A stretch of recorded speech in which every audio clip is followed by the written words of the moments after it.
This is Jonathan Lane from Fan Film Factor, and this is my brand new puppy, Frosty. Say hello, Frosty. Isn't Frosty Aw. cute? Hey, Hello. Hey, Frosty. Frosty. Say hi to Frosty's everybody. so All right. cute. Frosty We gotta have a rocks. Frosty. Frosty is We like gotta 14 have weeks a old, Frosty. I always and say he we gotta have a Frosty. and he is the first pet I've ever owned. So I've been dealing with a lot of poop for the first Aw. time in my life. But he is adorably cute. He is the softest thing ever, and I just wanted to introduce him first, um, Aw. It's because he's going to adorable. want to get down pretty soon and go play. You want to go play? You want to go play? You want to stay? Want to stay? I'd like to go play. I mean, can I? We all want to go play. But you folks want to know why we're here and why there's so many people on your screen. Well, these are the crazy people from Star Trek Nature's Hunger, based in Hunger. Georgia. And well, they've been monkeying around with Star Trek fan films for probably close to 20 years now. And speaking of monkeying around, they just released Captain Simeon's First Command. Simeon is a damn dirty ape. I am Captain Simeon of the Starship Intruder. We are here to claim this planet for the Federation. You're too late, Captain Simeon. We've already claimed this planet for the Romulan Star Empire. Seriously, I thought we were here first. We consider you trespassers. So on Starship Intruder, you are intruding. We ask that you leave here immediately. Let me get back to you, Commander. Cut communications. Aye, sir. Jose Cepeda, who is the showrunner, had it in his mind and his heart to create a Star Trek fan film that mashed up with Planet of the Apes. He's mashed up Star Trek fan films before. We've had a meeting of Star Trek and the Wizard of Oz, Dorothy and all of that stuff. And we have actually seen the apes in. Oh, hold on. There's somebody else wants to be admitted. So soon you'll see somebody else on my screen. Okay. I think Okay. I'm going to admit. I have to admit that I have to admit. And there we go. Ha ha ha. Yeah, this is. I haven't done one of these interviews in a long time, folks, because I was taking a short sabbatical to deal with my son's robotics team. So I am back. Good. These guys are back. It is hard enough to do a Zoom call with one or two guests. I've got 8 plus a dog. So we'll see how this goes. Anyway, let's start with Jose. Jose, what made you decide that it was time to introduce apes to the Star Trek universe? I think we've been wanting to do that for quite a while, but in such a fashion that we could have an ape with the dream of being a Starfleet officer and all the challenges that he had in able to do that. So tying that with Lost, Planet of the Apes astronauts, and Planet of the Apes civilization, where it all ties together to come up with a very delightful story. It is delightful. It's also massive. The old half-hour limit to Star Trek fan films that's been blown past. This is 2 hours and 15 minutes, folks. This is an epic. It is long, but let me explain it. There have been Marvel movies that weren't this long. We never intended Captain Simeon to be 2 hours and 15 minutes. It was supposed to be a short film, but Captain Simeon was a calling to tell a complete story of Captain Simeon. So following his adventures, I'll go to sleep at night, and then another story idea comes in where it ties together like a jigsaw puzzle, an epic jigsaw puzzle, to pretty well present his story from start to completion. And as the story developed, there was a rivalry with his competitor, with Captain Rand and Captain Simeon. And together, that story, I think, added a lot of meat and the drama to bring it home. And then on top of that, there was a mutiny, because a lot of the humans were very partial to Captain Rand, because Captain Simeon got promoted before Rand, and then he took Captain Rand's starship. So you can see that rivalry and that need for a mutiny. And if that's not enough, Captain Simeon is sent off on a mission to explore a planet rich in lithium crystals and other things. And then the Romulans come in, and then the Klingons come in. And so it's a real Everything in great the story kitchen to sink see. is in this. Yeah. Yeah. By the way, Rand is not Janice Rand, but her sister Nancy. That's correct. That's correct. Okay. And I would dare say that Nancy Rand is a little bit of a his mother. Older sister. Well, yeah, but I would say that her temperament is a little bit like the doggy that gave birth. Aw. Anyway, I had to use that while I could. You were now behaving really well before we started, folks. It's funny when you getting close to him, the Zoom stops assuming that's a human, the smart camera, and then he just disappears. He's a cloaked dog. He has his own cloaking device. See? Now you see him?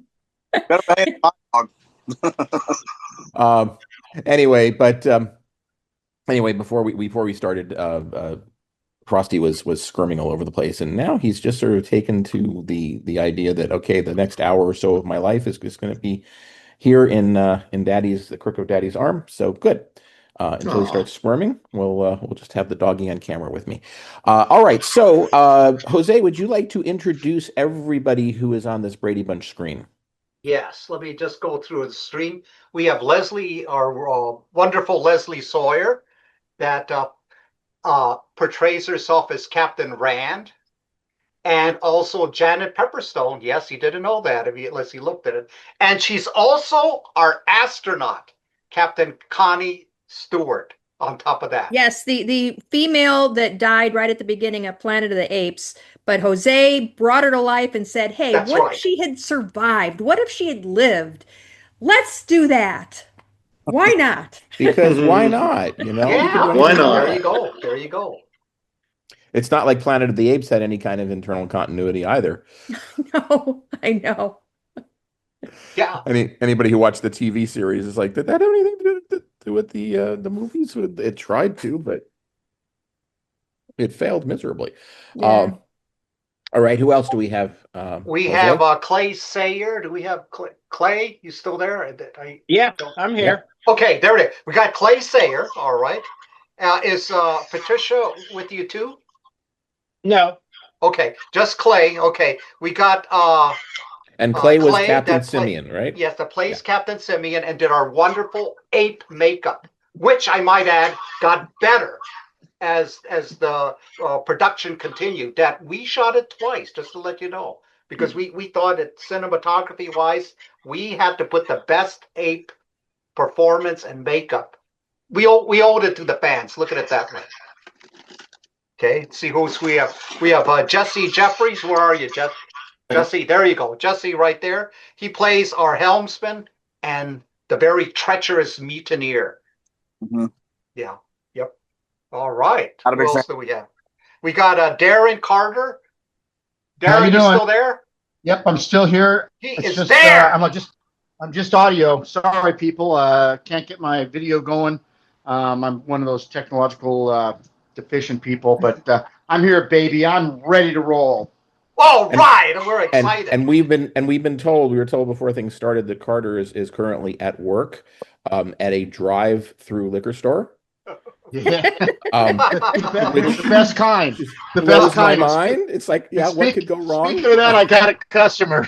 Okay, you go I have handle to the help you. customer at the drive-through liquor store. Make sure that he's properly boozed up before he leaves the drive-through. What is 6 modelo cans? 6 modelo. Okay, then. Who else we got, Jose? Oh yeah, okay. Darren Carter. Let me finish introducing what does he him. do? Yes. Darren Carter plays not one, not two, not three, but 4 roles. So he plays our Dr. von Hessling of the space program. He plays the doctor on the ship. He plays the commander in chief, and he plays the Klingon commander. So he actually has one extra role beyond Leslie. So this is the one time where Leslie He has outdid less, me. and Yes, he he has more. outdid me. Yeah, He not that it's a did. He did. competition or He has anything, four, but and yeah, the Williams. Klingon commander. There you go, but the he Klingon commander. Ed Williams, but he wins. He wins. It's not a competition, but Carter wins. Yeah, Carter wins. Carter wins. Okay, next we got Bill Bailey. Bill, where are you? Right. All right, the man of the hour. Okay, Bill Bailey plays our chaplain Tiberius, the ape. All right, chaplain ape, priest ape, call it what you will. Apes. Yes. Apes and humans strong. There you go. Ape of the faith, ape of the cloth. Ape of the cloth. Conscience. There you go. The group conscience. There you go. Because That's I've Bill got Bailey. ape. The of lawgivers heart. would be proud. Ape And of the next- heart. Next up, we have Denise.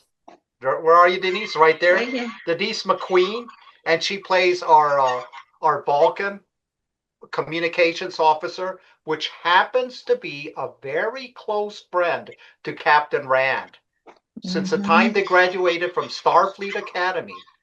So the Rand always uses the communications officer to bounce things off. And And she's she- the voice of reason. Yes, She yes. really is. She's the voice of, and I really feel she did such a great job. You did a Aw. very good job being a Vulcan. You really did. Thank you, Well, she's- Leslie. Yeah.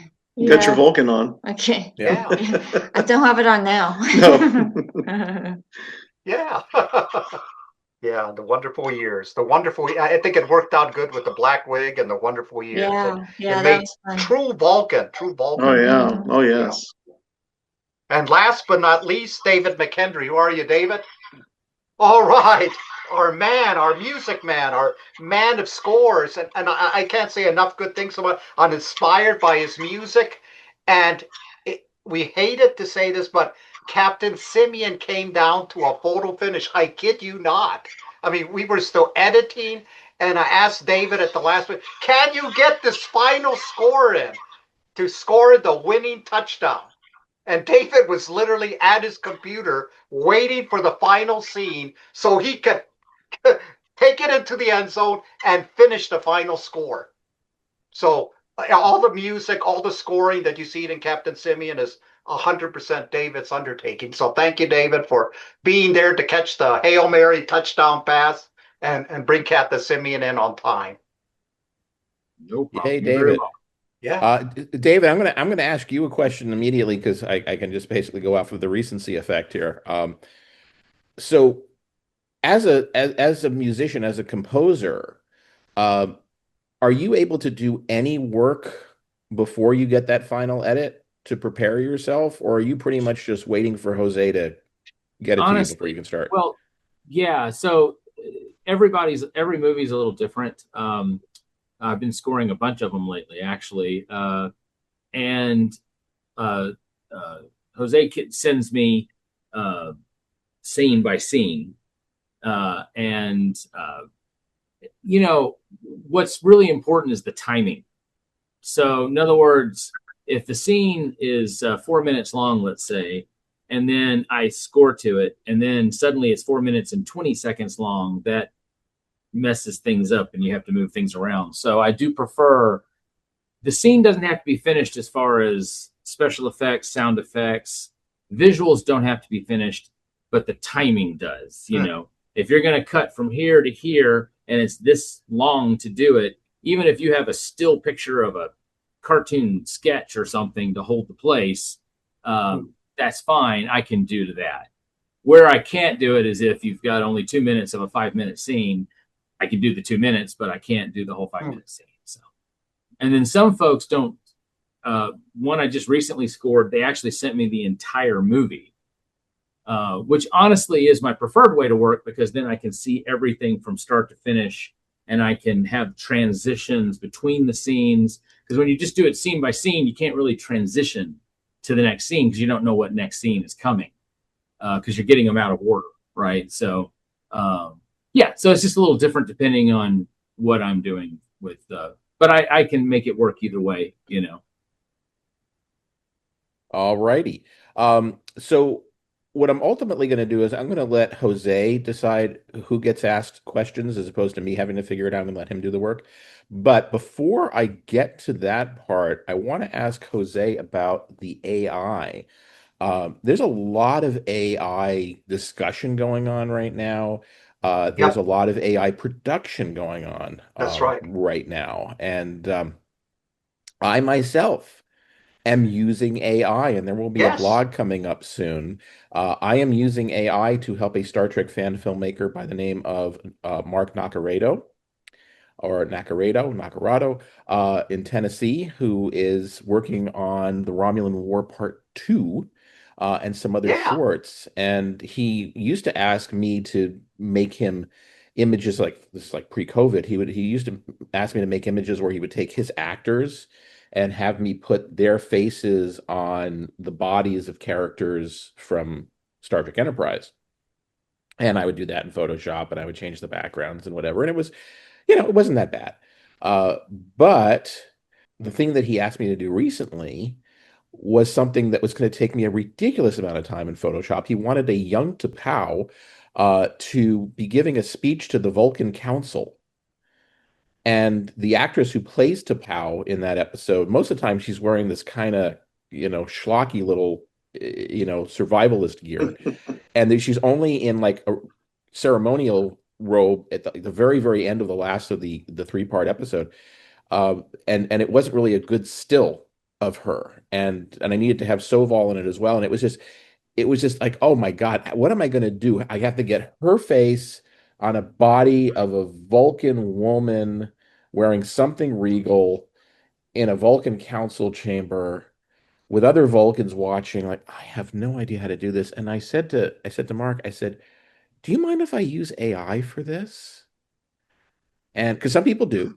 And he said, no, not a problem, whatever. And it took me about 15 or 20 minutes to create multiple images of T'Pau giving the speech. And then we used those images to create this very dynamic scene. Fellow Vulcans, we must proceed with logic and deliberation. Our choices will shape the future of our people. Let reason guide us. We must confront this unknown and powerful enemy, the Romulan Empire. And now I'm helping him with other scenes. So there's like so much AI going on, and other filmmakers are using it. Josh Irwin just use it to fix a character's makeup in Yes. one of his upcoming fan films. And Mark Largent, who did Stalled Trek, and took years to do the Doomsday Machine and City on the Edge of Foreclosure and the other ones. What he did with AI, he did in 10 days. And it was a funny little 4-minute music video parody. It was called something for a Fool. Oh man, I can't remember the title of it. Well, I'll figure it out. It's being used a lot, but honestly, I don't think I've seen it used more than you used it, Jose, because I think almost half your fan film is AI. I am Peter Simeon from the planet Aptavia, and this is my wife, Tira. Unfortunately for us, the Romulans and the Klingons both wanted our planet to exploit our rare minerals. Our scientists wanted a faster way to travel to the stars. The mighty quantum leap hyperdrive was born. It was the answer to our dreams. Or so we thought. We constructed a mighty fleet of spaceships worthy of handling this new means of travel. They would need brave and bold crews. That's where we come in. We were the test pilots, the pioneers of new space travel. Space travel would never be the same. This was a real game changer for space exploration. It ushered in a new golden age for mankind. If our new space drive was successful, then it will pave the way for new space colonies and cities to be established throughout the universe. The stars would be our new playground. Our first stop was Moonbase Alpha, where we would be refitted with the new quantum leap hyperdrive, far away from prying eyes on Earth. Our new propulsion system was installed with great secrecy. Little did we know that this would be our final contact with beings of our own kind. Well, it all depends on the special effects, yes, and also we learned how to use AI for green screen. Did you ever think of AI for green screen, but using live actors, or AI for the 4 screen And I might add that I wish this I got to say is that AI is I'm blown away by AI because it is changing so fast. I just Googled the other day that AI is changing at the rate of 4.5 months to the next leap. So what I'm saying is when we did Captain Simeon and we used AI that is very primitive Stone Age AI, or compared to when our Battlestar Galactica film comes in, we are going to be using 2026 AI, which is completely different from 2025. I have to admit, I am completely blown away by the quality of the graphics and the ability of the speech. It's sounding more human instead of mechanical. Remember a couple of years ago, right? AI started very mechanical. You could tell that it was mechanical. It was robot. But now it's getting very good, and the graphics are getting very good. I think we are at the point where we can use AI, but we have to be the lion tamer. The lion tamer Yes. for AI, right? To get AI where you want, so it can fulfill your vision, like you were saying, Jonathan. I actually have a We better did use a analogy. lot. I have a better analogy about AI. AI is the most brilliant 4-year-old ever. And the 4-year-old will do whatever you ask it to do. But it's only a 4-year-old. It has no idea what you really want. So you need to be very, very, very specific. And the more Yeah. specific the possible. I always over-explain Yeah. things anyway. So it's my superpower is to write these really great Yeah. prompts. But yeah, part of the fun of AI, and there is some fun. I mean, I realize that people are Oh, worried yeah. that AI is going to steal their jobs, and they're probably not wrong. Yeah. But at the same point in time, it's also kind of fun to do these miraculous things It and to is. figure out how to do them. The AI, you're right, the AI is changing. Earlier on today, I was using 11 Labs to switch the voice on something I was doing for Mark Nacaredo, and I went to 11 Labs. I used 11 Labs 2 years ago to put the voices of Leonard Nimoy and DeForest Kelley into An Absent Friend, so that I had Spock and McCoy talking to each other, and I had permission. Or more specifically, I had the agreement of the Nimoy estate not to do anything to stop me, and which is the equivalent of permission. And by the way, DeForest Kelley had no heirs, so there's no rights to his. Oh, are you awake now? Oh, good. All right. Mommy's coming home. She'll be home in just a few minutes. Yeah. Yeah. But anyway, I went back to do some voice switching for Captain Styles of the USS Challenger during the Romulan War because we had created an AI version of the actor, but it didn't have the actor's voice in it. So we had to put the actor's voice in it. And in the 2 years since I used 11 Labs last, so many different things are now possible with it. So many things that you almost need instructions on how to do everything, which it has in AI. So there's a little AI assistant who talks you through everything and then offers to do it for you. It looks like you need to do such and such and such and such. Would you like me to do that for you? Like, yes, please. I say please. Always say please to AI. When AI takes over the galaxy, or at least the world, you want to be one of the ones who is treating AI nicely. So always say please with AI. But anyway, yeah. So that's kind of crazy. What were you using for AI?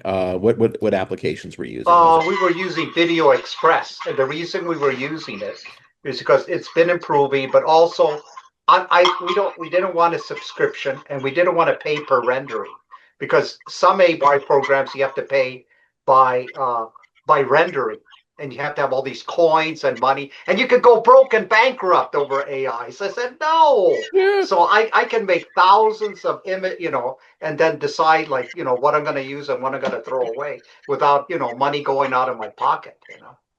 Yeah. Yeah, I mean, when you think of what AI can do, Yeah. the fact that they charge for it. Yes. I mean, I know that I am paying $30 a month now for Grok, which I'm using to help Mark. Right. And part of me was like, $30 a month. Oh my God. I'm like, $30 a month to create miracles. Yeah. I mean, we're complaining about that, but and I was previously paying $5 a month to something else, and then I stopped using that. Okay, you want to go down now? But if it works, it works. I That's think just this little guy wants to go down. It's a paintbrush. Okay. Yeah. Everybody say goodbye to Frosty. All right. right. Bye, Goodbye, everybody. Frosty. It was Bye, nice Frosty. being here. Bye, Nice talking to the Frosty. apes. All right, here we go. Ready? Down you go. Ooh. All righty. Happy? Dogs are hot. Go play. Now he's just sitting there looking at me. Okay, what are you gonna do?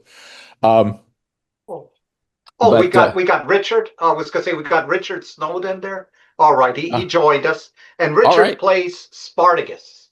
Where are the humans? Let us in!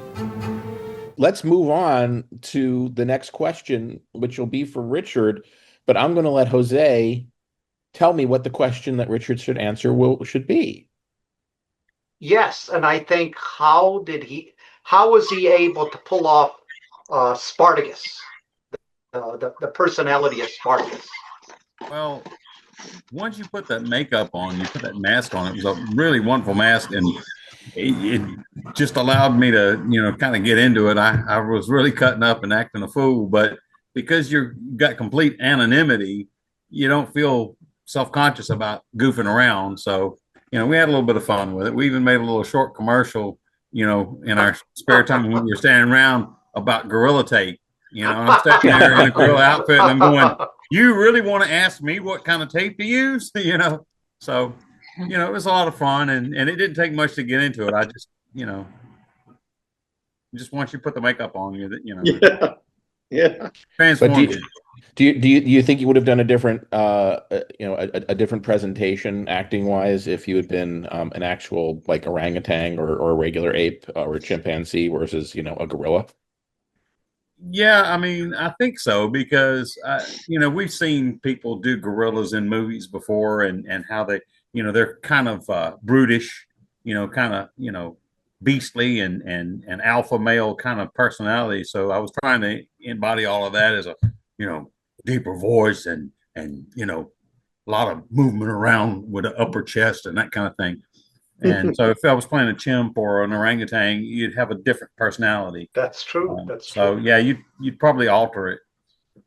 Yeah. It was a lot of fun. It was a lot of fun.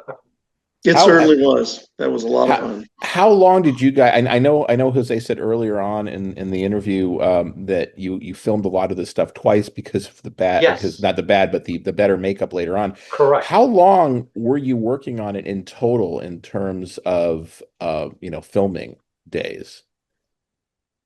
Well, we knocked it out in about okay. You have to remember it took a whole year to film it. So we mapped it out every month what was going to be accomplished. But yeah, I'll say it took about a year, and then including all the reshoots and everything. So we gave ourselves a whole, a wide margin there, especially to have enough time to do that. And the makeup took a while too. I guess that would probably be the next person because Clay came up with a special way of using his makeup in fan films because I consider Clay to be our John Chambers of Captain Simeon. And if you saw the original film, it took him at least 4 hours or more to do the makeup. So imagine they had to come in and dark 30, put up the makeup, and then they did the film. But if you're doing a fan film, if you did 4 hours for makeup in a chair, that's half your fan film right there, especially if you're only filming parts. So Clay, should let Clay talk about his wonderful makeup there. I think when we filmed it the first time, we learned a lot about makeup and filming it. And then I said, man, we need to make this shine. It could be better. And that's why we challenged ourselves to reshoot it under better lighting, better makeup, and it was just great. But okay, so we'll ask Clay that in just a second, but there's an ongoing subtext to this entire interview, which is me trying to remember the name of Mark Largent's film, and I just did. It wasn't Some Kind of Fool. It was Special Kind of Fool. All right, so now I feel better. I'm 59 and a half. I'm about to be able to access my IRAs, and I can't remember a darn thing. So anyway, yeah, Special Kind of Fool. There we go. I feel better now. We can now continue with the interview. So Clay, can you talk about the makeup, the first makeup, and then the second better makeup, and how you figured all this stuff out? The makeup didn't really change. A regular prosthetic is made for one use. Thin edges, foam latex, the thin edges are going to go the moment you remove it, which doesn't work for a fan film. So the idea is I glued it into a spandex hood and the hair is already applied. That eliminates the need to do any blending on the edges, on this edge. So then you're gluing it here, gluing it around your mouth. But it saves the time of having to apply the hair. So it's not a full, it is a prosthetic, but it's more accurately would be referred to as a prosthetic mask, in that it's pulled on like a mask, but it is glued on like a prosthetic. How difficult was that for the actors that were apes to deal with? I don't think anybody complained. I think most people get through it. You know, I mean, some people don't necessarily like having their face covered up for long periods of time. I mean, I love it. I've done it the biggest part of my life. So, but you know, I mean, there are ways to alleviate, ways to help them not feel so claustrophobic as you put it on. And when you were filming this, how long were you in makeup on a typical filming day? 16 hours, I think. The longest day was 16 hours. Can you eat while you're you know, wearing that makeup? You like just do soup, or you can have a sandwich and anything you want? No, I mean, I've done. I mean, I've worn specifically an ape makeup at some other functions, and one of them included going to Olive Garden and eating fettuccine. Yeah, that's amazing. You know, I mean, it's like anything. It's a trainable skill, and you just learn how to do it. Takes a few minutes. You know, it's like eating with chopsticks. You know, if you keep at it, you'll learn how to do it. I remember once seeing Rene Auberjonois played Odo at the you know, played Odo in Star Trek Deep Space Nine, and he was talking about being in the Odo makeup, and basically, you know, all he could have while he was in the makeup was basically soup through a straw. And he said that oh, sorry. Go ahead, John. Oh no, I was good. And he also said he never realized until he started playing Odo how many times in a typical day you just want to touch or scratch areas of your face. Yeah, that's a mental control, I think, for most people. In his case, that makeup, the biggest problem with eating is a breakdown of the adhesive. The adhesive we use, Prazade, is a water-based adhesive. It does not hold up to greasy foods. So, you know, after you eat, you would have to go in, get in there with a Q-tip and clean any food out, but also you have to use alcohol and dry that area of the skin, and then just reapply, you know, your adhesive and glue it all back in place and touch it up and that sort of thing. Now, if that was a full prosthetic, the thing would have just worked itself off, and you wouldn't have been able to hide it. So that's why on a production like that, yeah, they do use straws, and they do have to have primarily a liquid diet to for certain types of makeup, definitely. But you could definitely have fettuccine. Yeah. or bananas as I mean, the strips. I love. Yeah, I love wearing prosthetics. I think it's a lot of fun. Great. They look marvelous. Like you're on the Planet of the Apes set. Yeah. Yep. All right. Who gets the next question, Jose? And what question should that be? Well, okay. I guess we could go to the other star of the show, Leslie Sawyer, because we put her in a challenge for her to come up with 3 different characters and how she's able to switch to go from one character to the next. I'm always amazed by Leslie with that. Does he want to talk about your switching of characters to play all that? Well, I mean, luckily we do all the scenes with me being in, like when I was Nancy Rand, we did a lot of those scenes when I'm going to be Nancy Rand.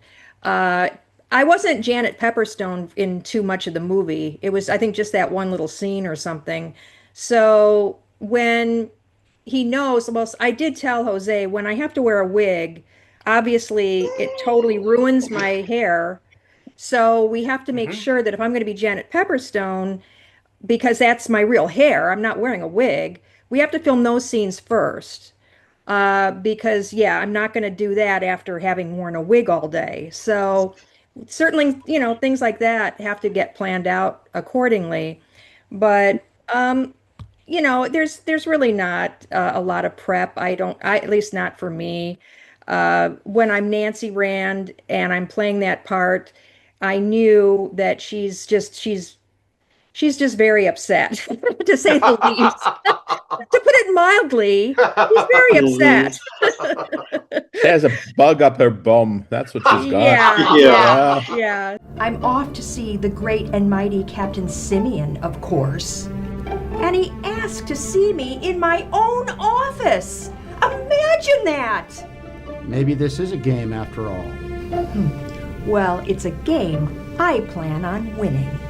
Cheers. Yeah, so but obviously Janet Pepperstone, she's British and she's, just very mild-mannered. She doesn't fly off the handle. Well, she's the counselor of the ship, so you don't want a counselor who's going to be wacky. So I knew with her it's more subdued and everything. So yeah, I just sort of do a little bit of a process like that, like, what type of a personality does this character have? But yeah, that's pretty much it. That's pretty much it.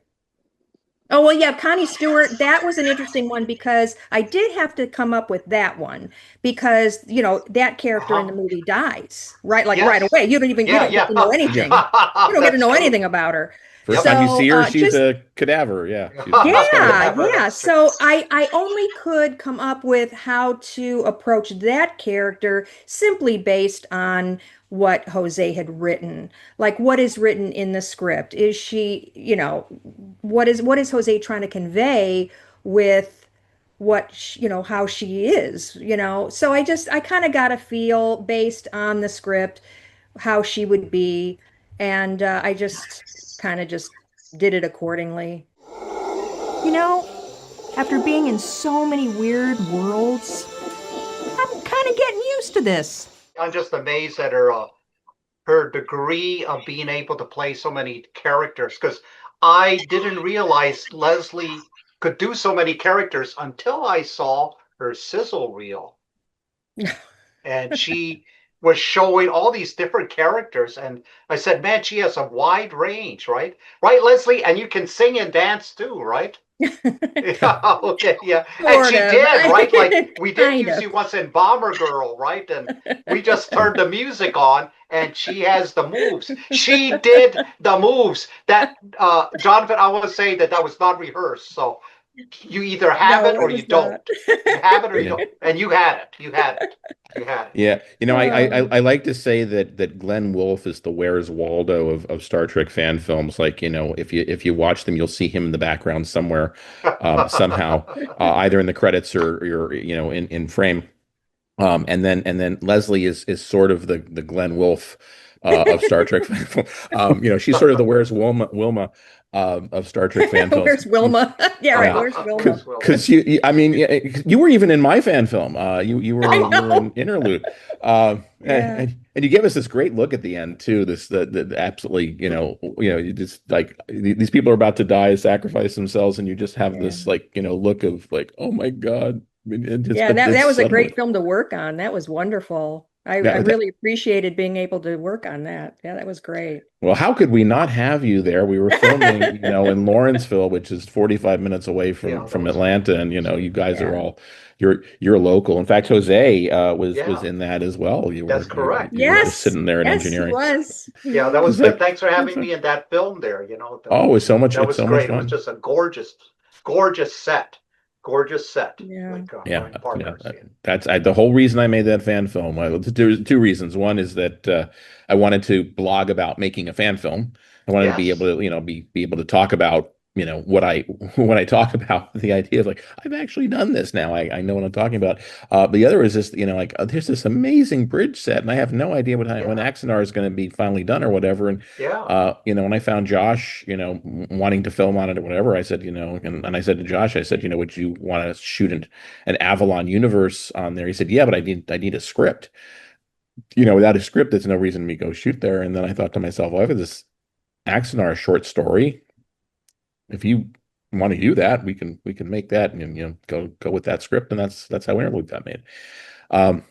So things that you may not have known, but anyway, but yeah, Leslie is amazing. I mean, she does so many different actors across so many different characters across so many different fan films, and when you're a fan filmmaker, and this is something that not a lot of people think about. You need people, first of all, you want people who are good actors, which is not always a possibility when you're dealing with fans. That's true. But you also want people who are going to show up. Bingo. People who are going to take it seriously, and to be able to get, people that you can rely on to do it, and to know their lines going in, which, I can tell that Leslie is one of those people who you learn your lines as opposed to just like, oh, can read me the line again so I can do it. No, you know what you're doing. You prepare. That is an incredibly valuable thing for a fan filmmaker to have. So, once again, hats off to Miss Sawyer there. Thank you. All right. Back to you, Jose. Who is next? Who do we bother with the question? Next is Jesse Jeffries. And the question we have for Jesse is where he came up with for the mojo to portray our mutineer, the man that was against Captain Simeon and going against them and saying, preaching mutiny. So Jesse, where did you come up with this mojo to play our devious mutineer? Apes shouldn't be bossing humans around. He is the captain. In my eyes, you should be the rightful captain. Well, Starfleet chose him over me. Should we even be having this conversation? Wake up, Commander. Our ship is in trouble. You could do a better job. Are you suggesting that I take over command? There are more humans on this ship than apes. We'll back you up. You're talking mutiny. Captain Simeon can't handle the situation. We have to act now before things get worse. The backstory you gave me for it, for one thing, just, the fact that his grandfather, was hurt by the apes and everything, so keeping that in mind. And just in general, nothing specifically. I mean, I've always found him a pretty decent character actor, just portraying a certain way, and just keeping that in mind. Like, also, I mean, in the particular case of him, like, there was some he was kind of stressed out at times. You just channel stress from your real life, and you just put that in the film. You can use that. So when I was watching that character, I was thinking back to Star Trek VI and those two security officers who were the ones that were the assassins on board the Klingon ship, and they weren't mutineers or whatever, but they were just they were the kind of Starfleet officers that we don't want to think exist in Starfleet. And yet they do, the ones that are, still carrying that racial prejudice, which obviously you had for the apes, they had for the Klingons. More just because of what happened, to him in the past. Interestingly, though, I also played an ape very briefly. Yep. Before her makeup was ready. when we go to red alert, you can briefly see me in the background as an ape. I was Tira's stand-in. Yeah, that's right. Jack of all trades. Jack of all trades. Yeah. Yeah. And I played an alien too. And an alien. There you go. Yeah. And I think even a wounded alien too, right? Yeah, another person played the wounded version of the alien, but it was the same alien. So Jack of all trades. Jack of all trades. Yeah, that was fantastic. Yeah. That's right. That's right. But yeah, at least with the mutineer, he had a change of heart. You know, he realized in the end that, you know, he was doing things from the wrong perspective. Yeah, they're not damn dirty apes. They're quite clean, actually. Except when they get the phaser. He's not. Unless they're trying to get the handgun. That's right. Yeah. Phaser, and he doesn't want anybody to take it, you know. I may do a backstory with that phaser one day. I've been experimenting with filmmaking myself a little bit. I do. I have an Instagram, and I'll just doing, you know, Instagram edits and things like that. Just making little short films, but just posting them to Instagram. But it's pretty robust. Cool. All right, Jose. Once again, you're in charge. We're running out of people to ask questions of. So, Okay, no, that would They're falling off. We would go with Bill Bailey would be the next to bat in the batting cage. And my question for Bill is where he came up with the personality for Chaplain Tiberius. And Chaplain Tiberius is our only orangutan chaplain, Free State. It was a cross between Richard Burton and Charlton Heston. You know, you got to have the voice. You know, I've been drinking a long time. And then, you know, the hands in the air. That was right out of Ben-Hur. The lawgiver would say, apes together strong. So I'm going to ask you a question I haven't asked anybody yet. But when you first saw this script, what did you think? You know, I looked at it and objectively I said to myself, this could work. I said, this could work. And this can have, even in some areas, some underlying comedic themes to it, which it did. And I thought this would be something that would make people want to watch this because it's so radically different. And I love stuff. I love stories that are different. And I love stuff that's cool. And I looked at it and I said, is this cool? And I'm like, yeah, man, this is cool. You know, and then when I saw my character, I was like, oh yeah, man, you know, I can throw Heston in there and Richard Burton.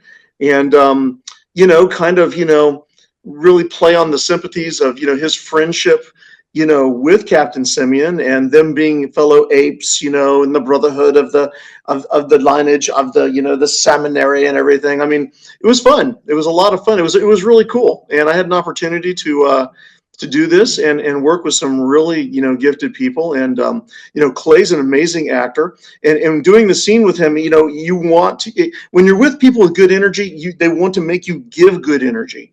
And a lot of that was out there for everybody that participated. And yeah, it was fun. And I'm looking forward to a sequel. Yeah, because this was Captain Simeon's first command, so obviously that is right. You could always have Captain Simeon's second command and keep going. Right. You know, it's 23rd Well, command. we might be seeing that in the next movie. That's right. Hey, That's there you right. go. Yeah. Because our next film is kind of like a sequel in a sense. It is. It is in a way. Yeah, it is. It Yeah. is. It is. And Yeah. we don't give away too much, but No, we yeah, don't. I wanted to say now that we've heard from Bill, is that in the film, our apes undergo transformation. So in the film, we see the apes as they existed in the original Planet of the Apes. Mhm. Bill, for example, you see Bill as Tiberius, the ape that came from the seminary. So we studied those photographs of the ape priest and we duplicated it. And I remember even down to the costume. Oh, I yeah. went to the wardrobe, right? Went to the wardrobe department. I went to a lady that she said, "You want a what? You want a you want a cloak? You want a purple cloak? You know, for an ape?" And I had to show her pictures and stuff. Yes, make it. So she actually did that. You know, she said it's crazy, but I said, "Have you seen Planet of the Apes, ma'am?" She said, "No, sir, but if you want it and you're paying for it, I will make it." And she made that purple robe. What do you think of my new robes? So you see Tiberius as that ape from the Planet of the Apes and Beneath the Planet of the Apes. We duplicated that same ape, okay? Then we went into the future, Raft of Khan era, and we took that same ape and we made him an ape chaplain. And if you study that film, we put a lot of detail in there because he is an ape chaplain lawgiver. So there's actual, if you look really close, there's lawgiver insignia right on the uniform. Yeah. The lawgiver would say, apes together, strong! Correction. Apes and humans together strong. And here's something, Bill, all right, we went down to the detail and we will show it firsthand right here. Bill opened this up. The chaplain has his chaplain kit, okay? Oh, yes. Open it up, and Bill opened it up and said, well, what's in there, all right? And what it is this is what you will not see on the film because he carried it, but he carries this little lawgiver statue, right? That you also saw Connie Stewart with, all right? Same one. And, oh, my God, is it true? He has his sacred scrolls. I got the scrolls. That the chaplain carries, all right? So we put a lot of Bless you, my child. Bless you. Yes, that's it. Yeah, so he can perform marriages, right? He has and exorcisms to do it. So that's the first on yours, Jonathan. Yeah. Okay, well, I appreciate that. Insides of that. How did you make that that statue? Was that like 3D printed? No, I bought them off eBay, and those are rare. Oh. Those are extremely rare, limited quantities. So, we were fortunate enough to be able to get them. Like less than eBay 500. has everything. It's unbelievable. It was there. We had it. So that was a joy to have. You're opening a door here, Jonathan, to have real props to get that feeling. And I guess the next one, before we go to the next one, is Jeff McKelvey. All right, Jeff McKelvey. I said, Jeff, okay, can you make me the Planet of the Apes spaceship 3D? So yeah, I think I can, because I went into detail, all right? And in the original Planet of the Apes, you only saw, yes, folks, you only saw the capsule, right? Yeah. Sinking in the water, but you never saw the body, right? So if you see Captain Simeon's First Command, our fans are treated to the full entire body, okay? Not just the capsule, the complete body, all right? So he made a model, all right? It was really big. 4 feet. It took up the It's whole almost table. 4 feet. Yeah, it's almost 4 it's feet. very big. Yeah, it was And pretty large. we used it a lot in the film, right? We had the astronauts over it on the moon, right? The astronauts had it, and they had it on Earth. And then the apes had it, where Captain Simeon recreated the model. Okay, so we got our bang for the buck. But that was based upon the original drawing, conceptual paintings. They did paintings of how they wanted the original Planet of the Apes to be done. So they envisioned a very giant spaceship, all right? And it had a space tank.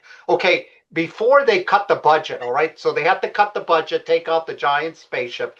There was a space tank, which would the ship would land, and the astronauts would not walk. They would get on a space tank and then explore. So that's in the film. That's another treat for the Yeah, I enjoyed that space thing. That led me to think of the chariot from Lost in Space. Actually, once you land, you have to get around. And I will say, it was. And can you hold up that model one more time? I just want to. Oh yeah, this is just part of it. It's too big to bring the whole thing in here, since it's about 4 feet. But That's you can right. see the level of detail, and it worked. It had landing gear and everything. I wanted to say that that little snippet from the first Planet of the Apes, which I think was like what 1967 or 1968. 68. So the model was probably made in 67. But it had that wonderful aesthetic where you don't get spaceships like this anymore because probably it's not really practical.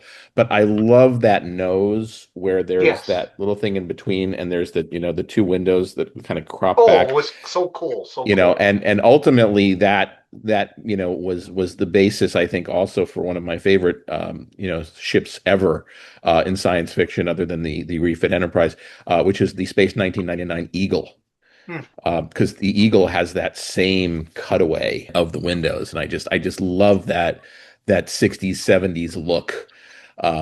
Space. You don't make them like that anymore. That's all I'm going to say. 59 years old. All righty. So we've just talked about the evolution of the apes. That is correct. So, shall we move on to asking Denise McQueen a question? Yes, we can now move to Denise. And the question I have for Denise is how you developed the charisma and character for your Vulcan commo officer, the friend of Rand. Yeah, because playing a Vulcan is not easy. It's hard. It's not. I've had to do it, and it was for like a audio. I did a Star Trek audio series where I had to be a Vulcan, so I know it's actually very difficult. That's why I feel like she really did a great job. She really pulled it off, and I also liked her chemistry with Nancy Rand. The way the two of them played off of each other, I thought worked. I thought it was brilliant. I thought it was very good. Yeah. Thank you, Leslie. Yeah, it is kind of hard because you want to show expression and reaction, but you have to be very stoic. But one of my favorite characters in Voyager is Tuvok, and Tuvok was always just exasperated with Neelix. Neelix just drove him nuts, but he would always hold it together, but he would always have you could kind of see him trying to struggle to keep himself together. And so that's what I was trying to do, is just try to have some kind of eye movements and kind of sighing and stuff to show chill out, Rand. You don't need to be so upset. Just, everything's okay. I formally request command of the Starship Intruder. Calm yourself, ma'am. It isn't that bad. It isn't that bad? My starship was stolen from me. Should we be recording this? I blame that ape. He thinks he's better than me. God's gift to Starfleet. Isn't this getting personal? Starfleet Command will see this. Is this camera still running? Yes, ma'am, it is. But yeah, that's pretty much what I was trying to channel was my inner Tuvok, and just bring that alive. And it was fun. It was challenging, but it was a lot of fun. While we were driving up, I was practicing it over and over and over. I told her just to play it like, I've lost another toothbrush. Give me that look. Wow. Yeah, just trying to be making sure I wasn't cracking up or, just but I was just, but it was fun. Wonderful. I liked that. I enjoy doing the Vulcan now. Wonderful performance. And you can put on your own ears now, is that correct? Yeah, we did really good. Yes. Oh, we did pretty good. There's a story behind the ears. Frank Parker, right, gave you those Vulcan ears? Yes. He did. Yeah. Yes, he did. Frank Parker really helped us out a lot. You used his bridge. You used his bridge. Yes, you did. You did. There's more to it than that. It was what you call a mutual supportive relationship. So he came down, Frank Parker came down, and he used our sets for Romulan Ale Part 1. And then we said, well, can we use your sets and come up there and use his wonderful bridge sets? Because I have to admit, there's nothing like having a real bridge set as opposed to green screening it. There's just nothing like it in the world. And his sets were wonderful. So I think we one of the last at that time studios to come up and use his sets before he changed it again. So we'll be going up and using. In fact, we will be at Frank Parker's sets next weekend. Yes, we will. Galactica. Yeah, Romulan set, Galactica Nightmares, where the colonial warriors visit the Romulans and ask for help. So we're pretty excited. Very about cool. Oh dear. it. Yeah, yeah.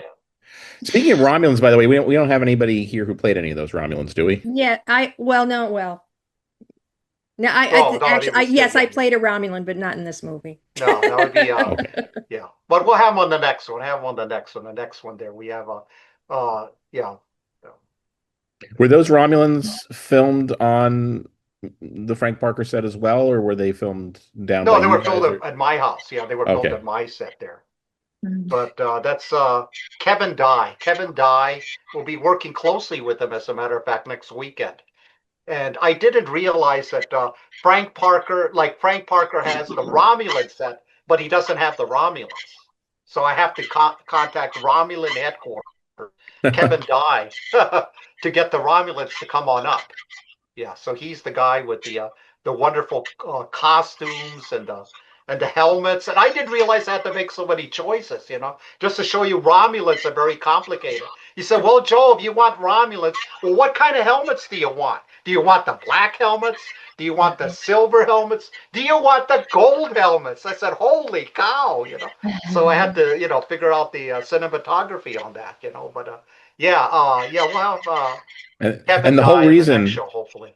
and the whole reason, by the way, that the Romulans wear helmets in the first place in Star Trek is that in Balance of Terror, it was a cost saving thing. If you're wearing a helmet, we don't have to make ears for you. Yeah. Because those could be the deadly ears when it comes to your budget. So every time a Romulan had a helmet on, no ears and potentially no eyebrows. Yeah. So that was a wonderful cost saving way. Yeah, there's a lot of ways the Star Trek had to save its pennies, count its pennies. No, but it makes Romulans look more interesting and makes it easier for fans to do their Romulans.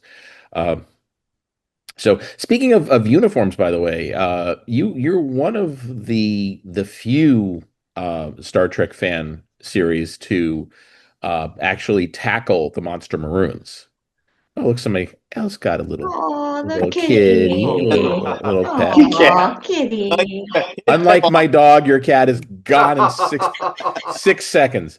You knew it was on camera. Yeah, that took a while to get all those uniforms. I'm glad you mentioned that. That took like forever to get that many My God, that's almost like 14 uniforms. 14 to get them all. Different sizes so it fits everybody, Are you ordering them off of eBay or from a cosplayer or where?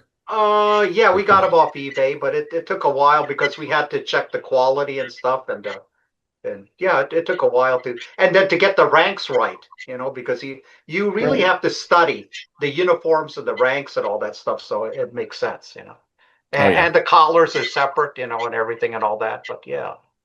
Yeah, when he gave me my Nancy Rand costume, he had a picture showing me exactly, because all those pins weren't on the uniform. No, there's a protocol to that. Yeah, he had it all laid out it for right. me. You got to get the rank right. You got to make sure this is over here, and this is here, and this is that. And I'm just like, wow, okay. No, we had an inspection. We had Darren Carter helped us with an in-ranks, kind of like an in-ranks inspection there for the costumes to make sure everyone was wearing them correctly and the brass were correct. It's like an army outfit. Yeah, it's very militaristic. Yeah, army outfit. Yeah, and then on a bridge. Oh my God, you're enamored. a lot of that. What Joe's talking about on the costume is these uniforms. Of course, they're not form fitted to everyone, because you just can't do that because you don't know the size of everyone and everyone changes. Correct.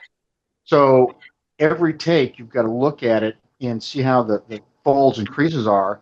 And of course, this is Starfleet, which is a type of military organization. And military organizations, you have your uniforms that are tailored to you. So during the sets and during the stop, I'd say, all right, we got to tuck this in, we got to fold this here and get the blousing, just all those little nuances that make it feel right. These are the small things that when people watch it, and if you're a connoisseur of that genre, or if you kind of know the feel of like being from military or whatnot, you pick up on all those little things and like, what's that uniform? What's that? How's the hair? I mean, all those little things, and it does add up. And yeah, so you got to kind of have someone do a continuity to kind of say, here, stand like this, do this, and it takes time. But yeah, you've got to have someone look at that stuff. Was that absolutely.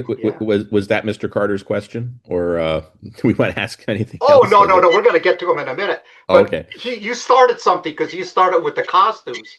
And how about this? We had Jeff. Okay, I mean we had our prop guy, Kelvin McKevy, do this. Okay. Oh, those are so and nice. This I thought was gorgeous because we wanted to show some action. Hold on, let me open this up here. Okay. And there's a scene on the bridge where everyone takes out a pistol, all right? The assault. Yeah. They call these assault pistols, by the way. And they all pass them around and they get arrayed just in case the Romulans decide to do a quick beam on, So we had two different types, okay? And we had the type where you can actually take it out and then you can cock it, all right? Yeah, so we had close-ups and all that stuff. So yeah, we got our money's worth in this. So yeah, that's thanks to Jeff McKelvey. He created and he designed that, which we're going to do the same for our next film too. Because I came up with another idea, another strong box. Because when I was in the military, we had the strong box of weapons. Yeah, so I think it added to the the danger and the charisma. Be ready. Take them out. So it's we're going to do that, So yeah, there was a lot of that. We had to do a lot of studying to make sure that we did the military protocol right, and even down to we had Kelvin McKevy. I forgot to bring it up here, but we had the whistle, the Bowman's whistle, and I think the Bowman's whistle. We had that 3D printed, and we used that Bowman's whistle. I think everybody used it. APES used it. We had it on the promotion ceremonies. The Bowman's whistle is used, so that was specially made also too as well for the film. We thought that would be good.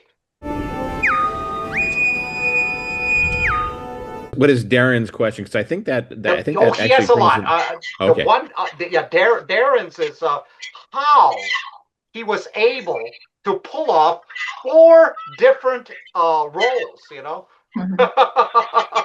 So let Darren take it from there. So Darren, how were you able to do 4 different roles? So when Joe contacted me first, it was initially for just a Klingon, because I did a lot of Klingon cosplay, and I had met Leslie years before, and had so I knew her beforehand, and it said to her, hey, and I'd like to do some of these fan films also, and she put my name out there as a Klingon basically, and talked to Joe, and Joe said, hey, we could do a Klingon. So I went down to Atlanta and was going to film for the Klingon, and that's all I thought it was, and I really didn't know what the film was about. I knew nothing really at all about the film, other than I was going to be a Klingon commander, and the ship was going to be destroyed, and there was just going to be a little more stuff, and that's all I knew. So I just channeled the inner how I act as a Klingon, being tough and gruff, and just, no, we're not going to do this, and kind of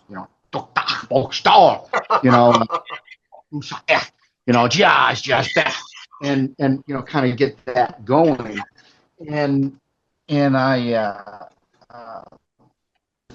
Klingon though. See, so when you watch me on screen with the Klingon, you'll notice that my makeup is nowhere near as good as Clay's. Clay's is just phenomenal. I mean, it's magnitudes better, because he understands that much more than I do. And I didn't realize that on film, lights are different, and it changes the appearance of your latex versus your skin.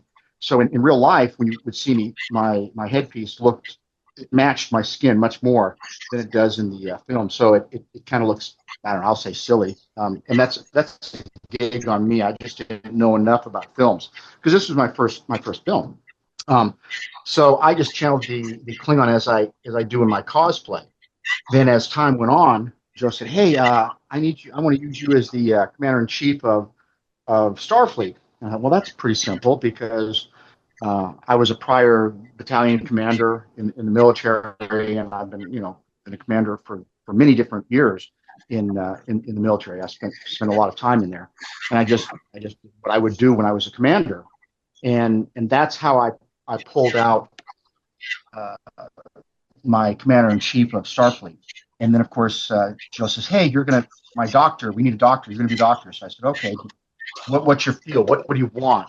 And he kind of explained the kind of feel of what he wanted the doctor to be, what kind of doctor, kind of a confidant, and to help out with the ship and be kind of what's the word I'm looking for? A baseline, if you will. Yeah. And so I'm like, okay, all right. And all this is with, I typically I don't see the scripts until almost the day of the screening or a day or two before. So there's not a lot of prep time as I'm trying to figure out. And they're all in, so I don't have a lot of prep time on the scripts, and they're all juxtaposed. So I did not know while we were filming, I didn't understand the vision and how it would turn out like Joe, because Joe had it all in his mind. He had it all mapped out. He had it all down to the minute and to the scenes and all this stuff. And, of course, he's got so much working that he's got to do. It's hard to explain that to everyone. So I was just doing the best I could, scene per scene, as the doctor. And it almost seemed as a lark. He said, "Oh, we're going to do this Professor von Hessling." Yeah, and I'm like, "Okay, that's cool. What does he do?" And he said, "Well, you're going to be the head person of the space program for the apes, or for the astronauts." And so I put, and there was really no costume in that. I was just put a suit on. But that's right. I get to be a little bit of a ham, and I put it on, and I'm thinking, well, this Planet of the Apes was filmed in the 60s, in a space program. Well, the space program in the 60s used a lot of the German scientists from World War II. I decided, well, I'm going to be a German. I just made it up. So I'm walking around in the background as he's filming these other scenes, and I'm going, "Well, how are we doing here? Gets going," and I'm kind of thinking like von Braun and Werner von Braun. Yeah. Are they dead, Doctor? The public deserves to know. We really don't know that right now. Let's not jump to conclusions. Did the spaceship have problems? Was it poorly constructed to save on funds? No insinuations! Please, we had the best minds working on the plan. Is this the end of the space program? Will ANSA be canceled? I assure you we have the President's full support. Now, no more questions. Thank you very much. But wait, one more question, Doctor. What can the public do to help now? Pray. Pray. And Joe kind of liked it. He said, "Hey, we're gonna write more scenes." And fortunately, I was able to have more than just one 15 to 16-second scene as the doctor, and it had a lot more, and it was a lot of fun. It was just loads of fun. So it kind of just organically evolved, all the different characters that came out. And I wanted to, as I'm trying to make them a little different and kind of focusing in on what Joe's vision is, and add a little spice. And as any person or actor gets, sometimes they get a little froggy and they play around, and that's kind of what I did with the doctor, with some German accent when we're doing this. And it's all going to be good. Oh, it was so over the top. Don't worry, we'll all be all right. There was a couple explosions, but we're not going to have any more explosions here. We've got that figured out. You'll be fine. And there was I remembered a friend of mine. He worked with NASA back in the 70s, and there was a story that went around, and he told me this about von Braun when they were making the rockets to go to the moon. And he's like, yeah, you Americans, don't worry about it. We make it work. You just get some pick 'em up trucks and go to the Walmart and just bring the things in. It was just a different thought process than what you would think of how our space program started, in the 60s. And I just kind of went, and I kind of pulled that experience into it. like, oh no, we make it work. We make it work. It will work out. You know, kind of throw all that together.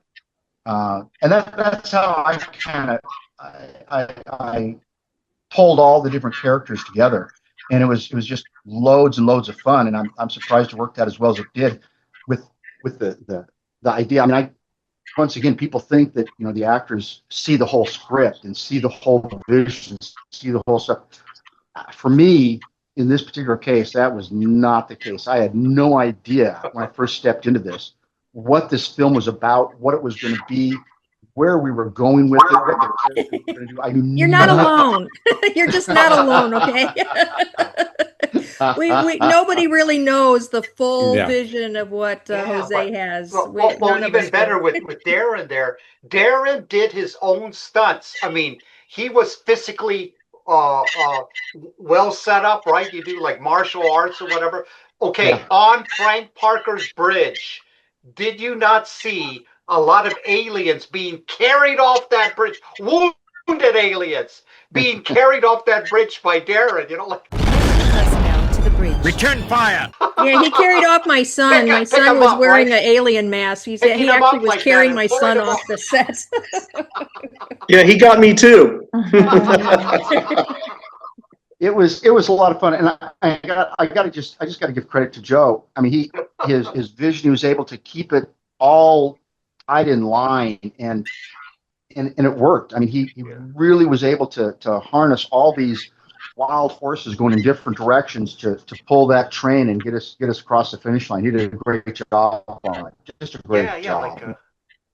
Yeah, because I wanted to show something you don't see a lot in fan films. All those wounded people, right? I mean, the doctor was working overtime, right, Darren? I mean, wrapping people Yeah, up. oh yeah. It was putting hypo needles in there, you know.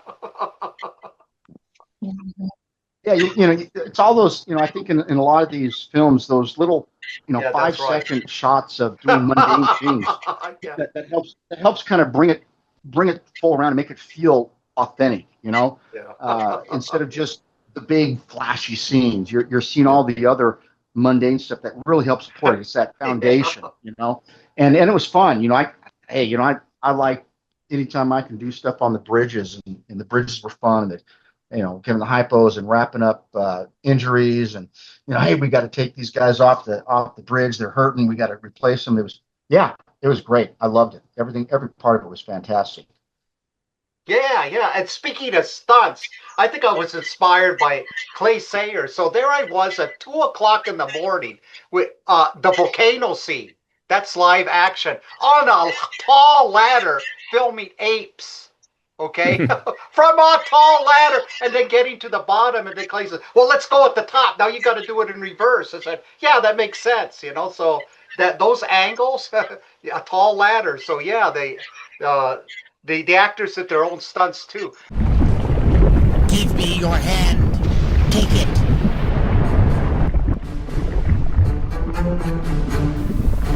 He always seemed to run into bad luck. But his misfortune was my good luck. My rescue timing was perfect and resulted in a lifelong friendship. That day, we bonded like brothers. And I might add, we got Bill and Denise ballroom dancing. You saw ballroom dancing in Bomber Girl, right? So I said, we need more ballroom dancing for Captain Simeon. And we need a lot of people, a lot, okay?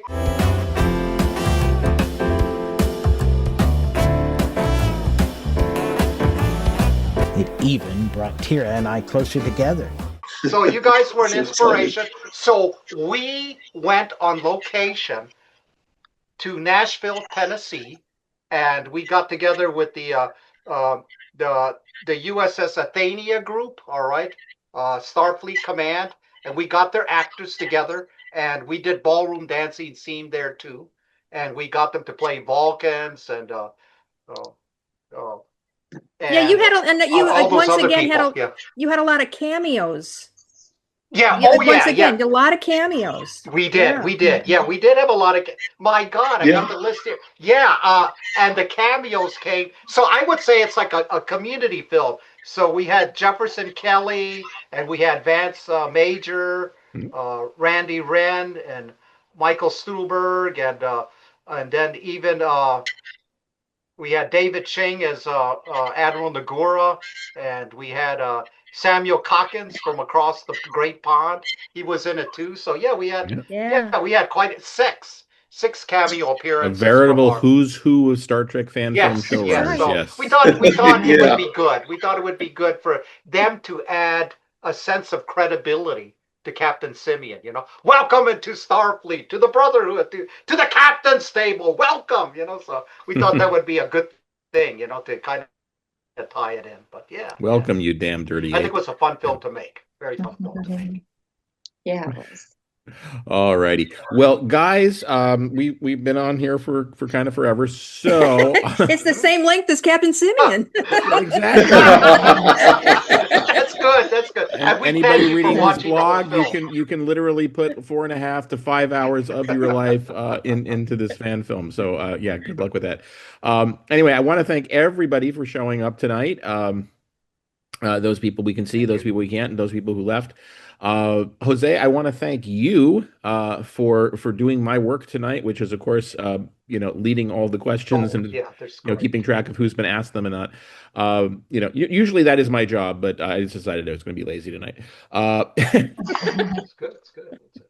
I've been raising a dog for the last 2.5 years. That's all right. And playing with robots. So. There you go. Anyway, so it sounds like your next release is going to be this Battlestar Galactica crossover. Is that? Yes. Star Trek meets Battlestar Galactica. It's about time. Yes. Dun dun dun. We do have a little bit of this is gonna be a Planet of the blast. Apes. There's a little bit of Planet of the Apes. Yes, there is. There are apes in the next one. Yeah. The bananas will appear. Yes. Yes, you might as well just throw everything in there because that's what Jose Just does. throw it all in. Throws it in. Just burn the planet. Yeah. And it is cool. So, any idea yet of when that's going to be out, or is it just like it's going to be another year of your life? No, it's our goal is to make it before the end of the year, December. So we got it pretty well mapped out. But it won't be a 2-hour film. That's why. Okay. Yeah, we will. We'll see. We'll 1 see hour about or less. that. Yeah. We'll see. Yeah, Joe says that now. Joe says that now. We'll see how many hours it is at December 30th. The cutting room floor.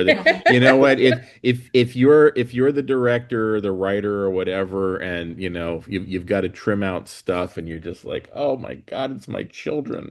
I can't get rid of my children. I know. I love them right. all.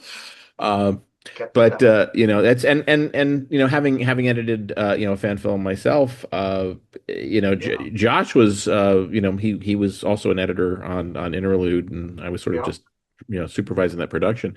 But one of my favorite shots for Interlude did not make it in. Because Josh felt very, very strong. This is one of those times where you just absolutely disagree. Somebody has to win. And if Josh ever complains that I won every argument, no, I didn't. He won this one. It was a fantastic shot that was over the shoulder of Jaconde stepping down. So you actually saw the view screen, and you saw Jaconde and like that, because you don't usually see the front of the Axanar Bridge. True. But there's that point where he steps from the top level to the bottom, and he does a little card maneuver, and he says, it's an honor serving with you. I wanted to show him stepping down, and I wanted to show that part of the bridge. And the problem was that it wasn't a matching shot. So there's going to be a shot on the, so I think we did have the shot of him stepping down, but I think there was this like 3/4 shot on the view screen that we couldn't have of him actually taking the step. So we see him from the back, but we don't see him actually taking the step on the view screen, because Josh said that that's not a view of the bridge. We filmed that differently. But if it was on the viewer, it wouldn't be that angle. And it, I had to like, but I love that shot, and it works so perfectly because he's stepping down, and then this is him actually taking the step. Uh, but we worked around it. We had to edit around it, and so we did. But yeah, so when you're editing, and you get a 2 hour and 15 minute long movie because you're just like, okay, it's a fan film. I don't have to keep it down to 2 hours or under an hour, or under 47 minutes or whatever, because there's no boss in me but me. Uh, but anyway, ultimately, you make your decisions, as a director, as an editor, of what you want to keep in, what you want to keep out. But people who complain about it being too long, which includes me, have to also acknowledge the fact that these are fans creating this stuff, and the fans are the ones in charge of it, and this is not going for an Academy Award or anything. This is your passion project, and if you want to keep a scene in, you keep a scene in, and tough. There you go. There you go. All right. Anything else anybody want to say before we all say goodbye to everybody? I think got it all. I just want to say it was fantastic working with everyone. I learned a lot. It was just very, very enjoyable. Everyone was fantastic. I mean, everyone did great jobs. Clay with his makeup and his Roddy McDowell, portrayal of sorts, fantastic. I mean, everyone just it was a great experience, a fantastic experience. There you go. A lot of dedication, a lot of charisma, a good ensemble coming together to produce this. Teamwork. There you go. That's what pulled it off. There you go. Teamwork. We're going to do it again. Yep. More time. Yep. And again and again and again, because that's just what we do in the fan film world. All righty. Well, everybody, thank you once again for being a part of this total bananas thing that we've been doing tonight. Well, thank you for having us, John. Thanks for having us. Went to the Thank you, dogs. John. Thank you. Thank you. You're very welcome. Thank All right, you. everybody, come back next time, whenever All that right. is, for more interviews That's with right. fan filmmakers. And thank you for watching. Live long Thanks. and prosper.